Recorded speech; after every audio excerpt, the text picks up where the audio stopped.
पिंजरे की सीमा पे मैं अपना जर्सी पोशाक खोल रहा हूँ। न राजमहल पर में रहूंगा, न राज पिंजरी जाऊंगा। दोष का कारण मैं सफेदा बन के जंगल जंगल भटकूंगा। यहाँ से मैं जा रहा हूँ राजमहल और राज पिंजरी को सीमा छोड़ करके। मेरे दोस्त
पुत्री पैदा लिया कि मुझसे बड़े भाई की नाम वही राजा मकरंद था और मेरे नाम बड़ी मां ने क्या रखी तो ही सती फूला के सुनना पे बता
करके अपने पिताजी की घरों की बैठती थी तो रूप खिलती थी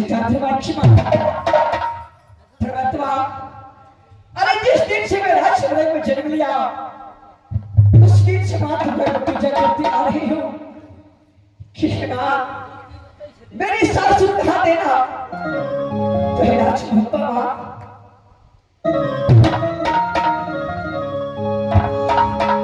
हमें बहनी है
कि मेरे जैसे की पुत्र है कि सासू के नाम शक्ति दुर्गा है मां हे परमात्मा और उस स्वामीनाथ के नाम इस दुनिया संसार में कैसे ले सकते हो परमात्मा। जब मैं राजमोहन से गौना करा करके अपनी सासू राजकुमारी आई उस दिन से मैं अपनी दीदी सोना को मां को समान मानती है और दीदी सोना मुझे अपनी बेटी को समान मानती है। भगवान ने तेरे सोना एक पुत्र दिया जिस पुत्र के नाम तेरी सोना ने इंद्र कुमार रखा और सभी भोला की कोख से एक पुत्र पैदा लिया जिसको मैंने इंद्रजीत कुमार नाम रखा। लेकिन परमात्मा जब इंद्र कुमार 10 वर्ष का और इंद्रजीत 5 वर्ष को हुई तो प्रेम की चट्टान स्वामीनाथ ने एडमिशन कहाँ कराया तो है भरतपुर कॉलेज में और जाते जाते बोल दिया कि देखो बेटा जब तक राज मोहब्बत से मेरे नाम कोई परवाना नहीं आएगा तब तक दोनों बालक वापस नहीं आ सकते हो। अगर बिना परवाना को वापस आया तो सर काट के पड़की में डाल दूंगा। आज दोनों बालक को 12 वर्ष बीत चुका है लेकिन अभी तक दोनों बालक भरतपुर कॉलेज से वापस नहीं आया कि मेरी माँ राज भवन में कैसी होगी कैसी नहीं। ठीक है परमात्मा इस वक्त मैं अपनी अंदाज में जाती हूँ और उस रोज से स्मरण करके दीदी को घर में जाकर के दीदी को मैं एक हाथ से वापस बुलाऊंगी।